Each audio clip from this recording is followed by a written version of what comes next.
Warahmatullahi wabarakatuh. Good morning everyone. How was your day? Was it good? How was your holiday? Miss Neni harap liburannya menyenangkan ya. Dan tidak lupa Miss Neni ucapkan welcome to school life. Selamat datang di kehidupan sekolah. Sudah rindu kan untuk belajar bahasa Inggris bersama Miss Neni?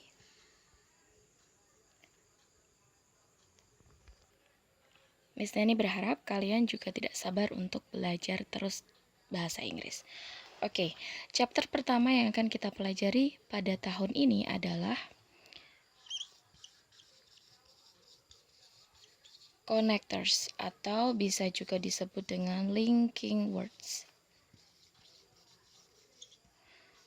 Seperti kata dasarnya connect dan juga link, di sini maknanya adalah menghubungkan. Connect dan link ini sama-sama maknanya menghubungkan. Jadi connectors atau linking words ini adalah kata penghubung. Kalau biasanya kita ucapkan di dalam bahasa Indonesia, konjungsi atau kata penghubung. Masih ingat apa itu konjungsi atau kata penghubung? Biasanya kalau di dalam bahasa Indonesia kita bertemu dengan kata dan, atau, tetapi. Itu contohnya. Begitu juga di dalam bahasa Inggris kita punya connectors atau linking words. Ini digunakan untuk menghubungkan antar kata, antar frasa, atau juga bisa antar klausa. Kata, frasa, klausa. Kata sudah tahu kan? Seperti buku itu juga bisa disebut kata. Memasak itu juga kata. Kalau frasa, klausa kita juga sudah pernah belajar ini dalam bahasa Inggris ataupun bahasa Indonesia. Kalau kalian masih bingung, silahkan dibuka catatannya kelas 10 ataupun kelas 11 bahasa Inggris. Oke, sebagai contoh, Miss Neni di sini ada dua kalimat. Bagian atas, I was very tired. Bagian bawah, I went to bed early. I was very tired. Siapa yang tahu maksudnya? Ya, betul. I was very tired. Maksudnya adalah saya sangat capek. Tired itu capek. Kemudian di kalimat kedua, I went to bed early. Saya pergi ke tidur lebih awal. Saya sangat capek. Saya pergi tidur lebih awal. Ini adalah dua kalimat yang berbeda.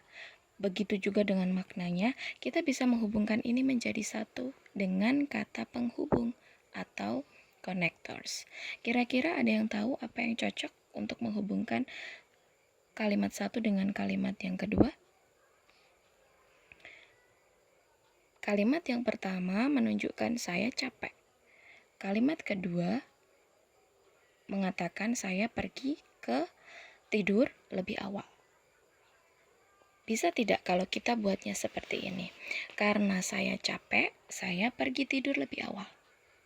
Bisa? Bisa ya? Atau karena saya capek, saya pergi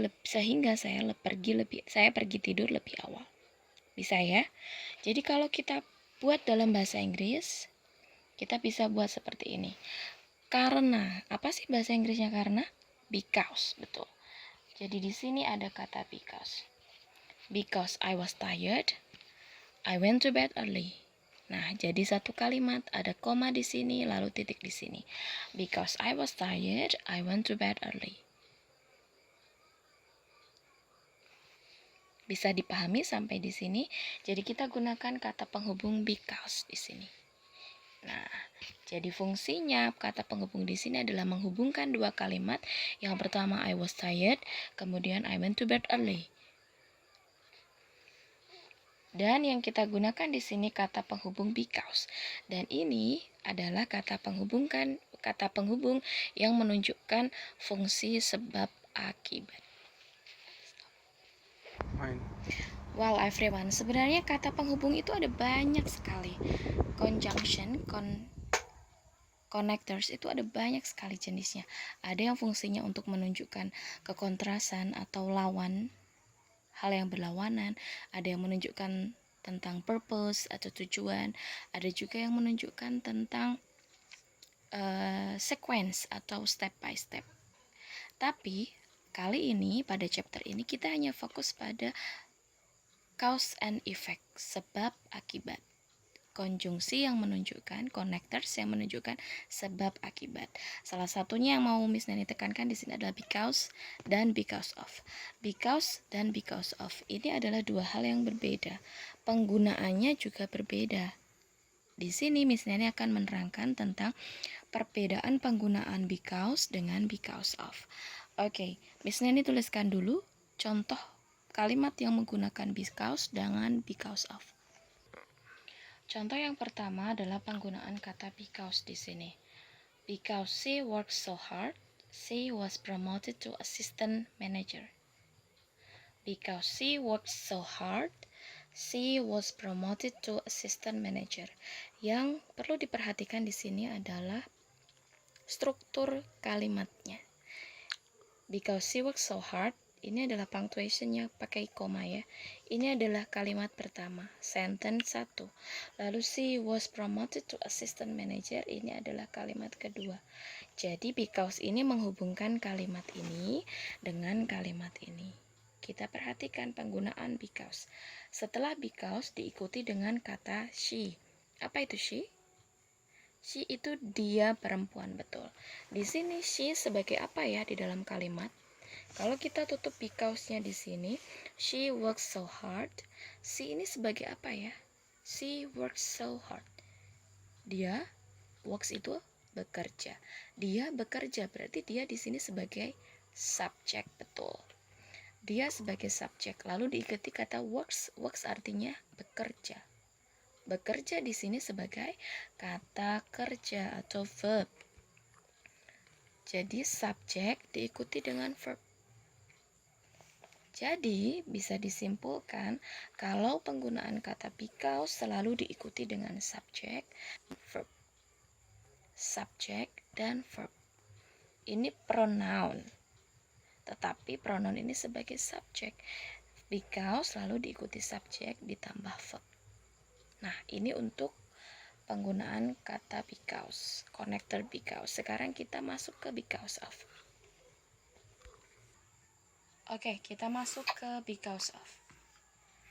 Untuk kata because of di sini, kita perhatikan because of coronavirus, the event was cancelled. Because of coronavirus, the event was cancelled. Jadi ada dua di sini, coronavirus, lalu di sini kalimat keduanya. Kalau kita perhatikan, seperti yang tadi, Miss Nani minta untuk fokus pada struktur kalimat. Begitu juga dengan because of, kita harus fokus dengan struktur kalimat. Setelah because of, di sini adalah coronavirus. Apa itu coronavirus? Virus corona. Virus corona itu sebuah nama virus. Nama virus. Nama sekolah, nama virus, nama benda, nama makanan, itu termasuk dengan noun. Kelas katanya disebut noun atau kata benda. Jadi setelah because of diikuti dengan kata benda. Kalau tadi because diikuti dengan subjek plus verb. Kalau yang ini setelah because of diikuti kata benda. Jadi bedanya because dengan because of adalah kalau because lalu diikuti dengan subjek plus verb. Sedangkan because of selalu diikuti dengan noun. Tidak hanya noun, bisa juga noun phrase, bisa juga pronoun, bisa juga gerund. Tapi di sini noun. Contoh yang misalnya dibuat di sini adalah noun. Selain noun bisa juga noun phrase. Bisa juga pronoun. Pronoun itu seperti kepunyaan. Kita sudah pernah belajar di kelas 10 ya. Oke, sampai di sini ada yang tidak paham tentang penggunaan because dan because of? Jika kalian masih tidak paham dengan penggunaan because dan because of, feel free to ask me. Silakan bertanya di bawah ini dengan memberikan komentar. Silakan bertanya.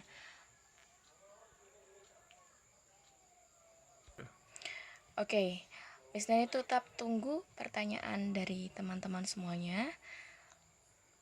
Untuk tugasnya, Miss Nani akan memberikan pada kolom tugas. Miss Nani cukupkan materi pada pertemuan kali ini. Semoga anak-anak sekalian paham dengan apa yang Miss Nani maksud. Wassalamualaikum warahmatullahi wabarakatuh.